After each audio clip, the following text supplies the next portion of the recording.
If He Had Been With Me by Laura Nowlin. Chapter 11. The field at the bottom of the steps to nowhere floods with the spring rain. The boys walk around this impermanent lake together, threatening to push each other in or pretending they are about to jump in to make us scream. We hear that hardly anyone ever goes to the spring fling. So we decide that it must be cool and that we will go. The girls all come over to my house to get ready. The dance is casual and we are all wearing jeans. I am going to wear the corset and bought with Sasha last fall. Brook wants to do everyone's makeup, so we take turns sitting for her while the other girls watch. I go last, and it's during my turn that she says it. Autumn? She says, I'm not going to spend the night tonight. Why? We all chorus.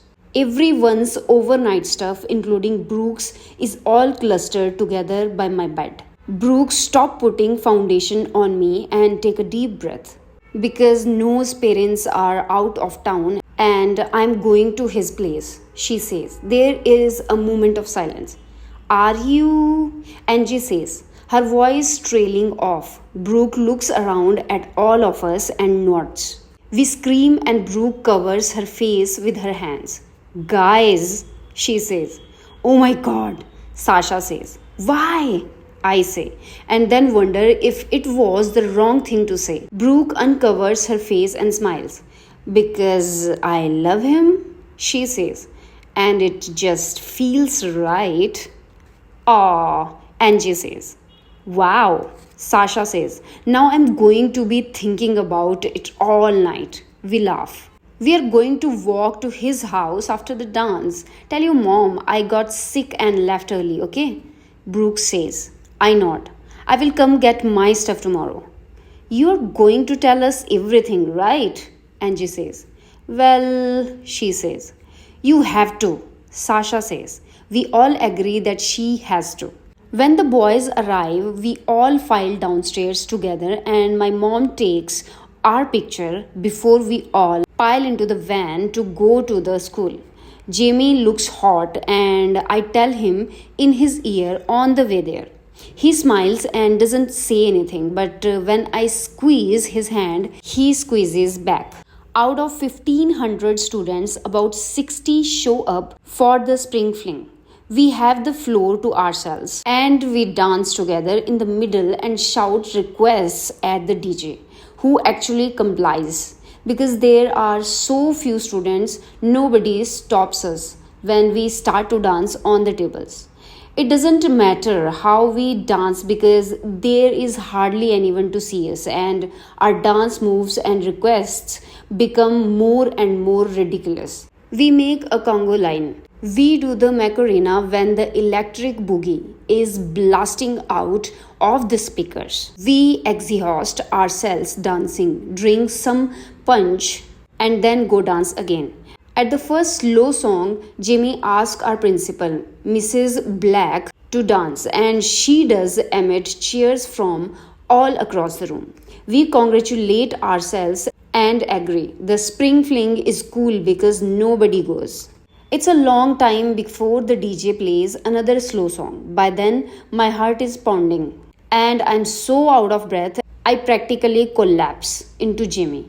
He looks so handsome that I get butterflies in my stomach looking at him. I wrap my arms around his neck and we sway to the music. I love you, I say. And I'm not saying it to remind myself that I do. At this moment, I can feel it. Love you too. He says. Did you hear about Brook and No? I ask. Jamie rolls his eyes and sighs. Yeah, he was bragging about it all afternoon. He says. Really? I ask. What did he say? He shrugs. He just said that they were gonna do it. And what? What else did he say? He didn't say anything else. He just said they were gonna do it tonight. Well, that's not bragging. Yes, it is. Why? What are you talking about? Jamie says. I just told you that he was bragging about it all afternoon. I just don't understand how he was bragging all afternoon if all he said was that they were going to do it. That's like one sentence. Never mind, Jamie says. I don't want to talk about it. Why not? I just don't, okay? But why? Autumn, I don't want to talk about them having sex, okay? Fine, I say. We finish the song in silence. Afterward, I ask Angie to go to the bathroom with me. We talk about our hair and how much fun we are having, and a little bit about Brook, of course. It's kind of weird, isn't it? She says. I mean, that Brook won't be a virgin tomorrow. It doesn't seem real. Yeah, I know, I say. We go back outside.